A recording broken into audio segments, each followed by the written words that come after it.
Breaking news, China, papalibutan ng FA-35 ng US, Japan, Australia, South Korea, Singapore at Pilipinas. Samantala, 8 kasite sa bansa, patuloy ang pagpapalawak ng US. Ito ang atin tututukan ngayong araw na ito. Saglit lang ito mga kababayan, kaya humanap na ng pwesto. Tara na, umpisahan na natin ito.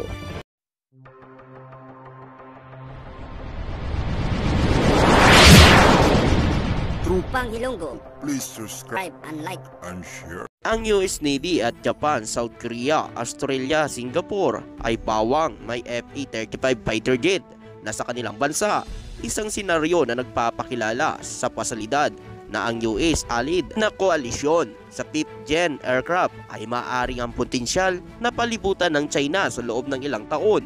Maaaring itala, hindi karaniwan na isipin ang partikular na epekto ng isang platform o sistema ng armas tulad ng FA-35 fighter jet dahil ang sasakyang pangipapawid ay nilayon na gumawa bilang bahagi umano ng isang pinagsamang-samang multi-domain na kampanya umano sa digmaan. Gayunpaman, ang lumalagong malternation o puwersa ng FA-35 sa Pacific Theater ay lalong nakaposisyon upang makakuha na napakalawak na multi-dimensional na apekto sa deterrence equation sa riyon, lalo na kapag tumatakbo sa loob ng mas malaking multi-domain warfare system. Malaking bagay din umano na magkaroon ang bansang Pilipinas ng FA-35 para ipagtanggol ang ating mga soberanya at teritoryo sa West Philippine Sea. Dahil sa patuloy na pagiging agresibo ng mga barko ng China, kailangan natin dumagdag pa ng mga kagamitan pandigma tulad ng FA-35 mga kababayan. Kaya ito ang hinihimok ngayon ni Secretary Gilberto Teodoro Jr. na magdagdag pa ng mga kagamitan pandigma, lalo na ang pagdagdag ng mga FA-35 para maprotektahan ang ating mga teritoryo na pag-aari ng Pilipinas. Tayon pa nga dito, sa nakalat nating impormasyon, ang FA-35 ay ituturing na pinakabagong fighter jet sa buong mundo na may advanced na mga sensor, stealth technology at supersonic speed. Ito ay nagpapalakas ng pambansang seguridad na nagpapalawak ng global na mga partnership at nagpapalakas umano ng economic growth at sa pamamagitan ng kanyang network, 21st century security vision at mga kakayahan.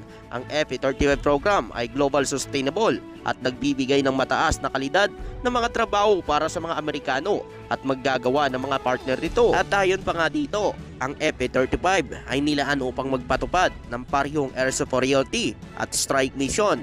Ito rin ay may kakayahang magbigay ng electronic warfare at intelligence surveillance at reconnaissance capabilities. Ang FA-35 ay nagbibigay ng lawak na halaga at impormasyon upang mapabilis ang mga kritikal na desisyon at manalo sa labanan.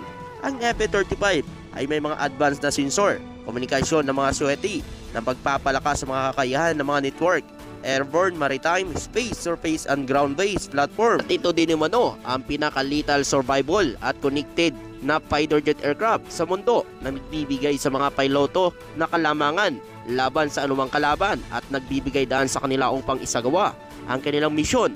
Umuwi ng ligtas. Ang mga kasanayan ng FA-35 ay nagbibigay ng halaga sa mga mandirigma na mga taxpayer ng US at sa ating mga kalyado sa buong mundo. At ayon naman umano, tuloy naman ang pagpapalawak ng US at Pilipinas ng IDCA-site dito sa bansa, lalo na sa West Philippine Sea. Ang IDCA-site na nagbibigay sa Pilipinas ng pagkakataon na makakuha ng mga advanced na kagamitan, teknolohiya mula sa Estados Unidos.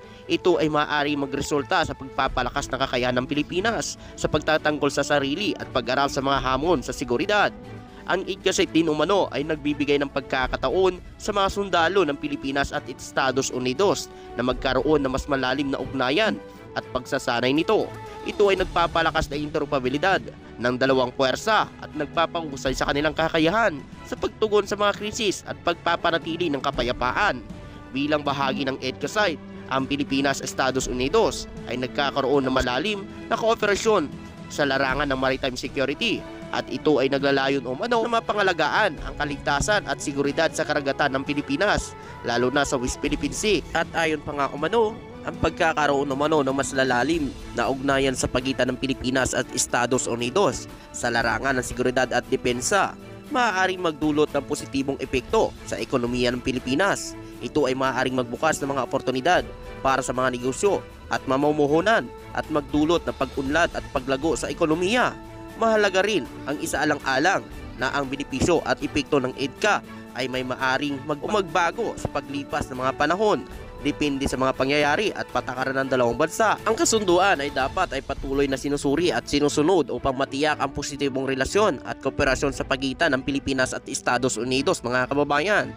Sa iba pang mga balita, First Lady Liza Aranita Marcos, ang asawa ng ating mahal na Pangulo Ferdinand Marcos Jr., walang umano ginagawa ito sa ating bansang Pilipinas. Wala umano itong ginagawang proyekto. Iyan palagi kasi ang naririnig natin sa ibang mga vlogger na walang ibang alam kundi siraan ang pamilya Marcos. Lalo na si First Lady na wala daw umano itong ginagawa. Sabi ng mga kritiko na mga vlogger na walang ibang alam gawin kundi siraan ang pamilya Marcos. Totoo kaya ito, mga kababayan? Ito, pakinggan natin ito kung totoo nga ba. At ayon sa ating nakalat na impormasyon, ang Love for All o Love for All Laboratory, konsulta at gamot para sa lahat ay isang proyekto na inilunsad ni First Lady Liza Aranita Marcos. Ay ito pala, mga kababayan. Bakit sabi ng iba, wala daw umano ginagawa ang ating First Lady? At ayon pa nga dito, ang programang ito ay magbibigay ng libreng serbisyo pangkalusugan sa mga komunidad sa buong Pilipinas. Wow, mga kababayan, napakaganda naman pala ng proyekto ng ating First Lady. Subalit sinasabi ng iba, wala daw umano itong ginagawa. At ayon pa nga umano rito, ito ay nagbibigay ng libreng konsultasyon at medical serbisyo, pang-laboratorio at mga gamot para sa mga Pilipino at sa buong bansa. Ang proyekto ito ay napatupad sa iba't ibang mga lugar sa bansa tulad ng Basico Compound sa Maynila, Palawan, Batangas City at Tarlac. At ayon pa dito, kahapon lamang sa Quirino Grandstand ni Pangulong Ferdinand Marcos Jr. ay nandun ang Love for All ng ating First Lady, libreng gamot at libreng konsultasyon para sa ating mga kababayan. Pumunta sa Bagong Pilipinas, Cape of Raleigh ni Pangulong Ferdinand Marcos Jr. na kung saan mahigit 400,000 na mga Pilipino ang nakiisa sa Cape of Raleigh ni Pangulong Ferdinand Marcos Jr. sa Quirino Grandstand, mga kababayan. Ilang po yan, mga kababayan. At ayon pa sa nakaalat nating impormasyon, si First Lady Liza Aranita Marcos ay naging aktibo sa pagpapakita ng kanyang suporta sa pangangalaga ng kultura at kasaysayan ng Pilipinas.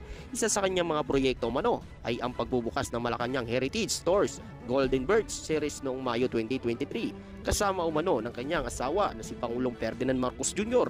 at ang kanilang anak na si Simon. Sila ay nagbubukas ng dalawang museum sa loob ng Malacanang, ang Bahay Ugnayan at Antios Mansion. At ayon pa nga dito, ang Bahay Ugnayan ay nagtatampok sa road ng Malacanang ni Pangulong Ferdinand Marcos Jr. habang Antios Mansion ay nagpapakita umano ng mga retrato ng mga dating First Lady kasama na si First Lady Liza Aranita Marcos. Ang mga museo ay bukas sa publiko na walang bayad mula 9 AM hanggang alas 4 ng hapon. Bukod sa mga ito, ramdam din dito ang Tini 9 Touch ni First Lady Liza sa Malacanang Complex ilang buwan matapos magsimula ang termonyo ni Pangulong Ferdinand Marcos Jr. So ayun po, mga kababayan, meron naman pala ginagawa ang ating First Lady. At hindi lang po yan, mga kababayan, marami pang iba. Kaya subaybayan nyo po ang ating vlog na ito dahil marami pa po tayong ipapakita sa inyo na ginagawa ng ating First Lady na tiyak na mapapakinabangan ng lahat ng mga Pilipino.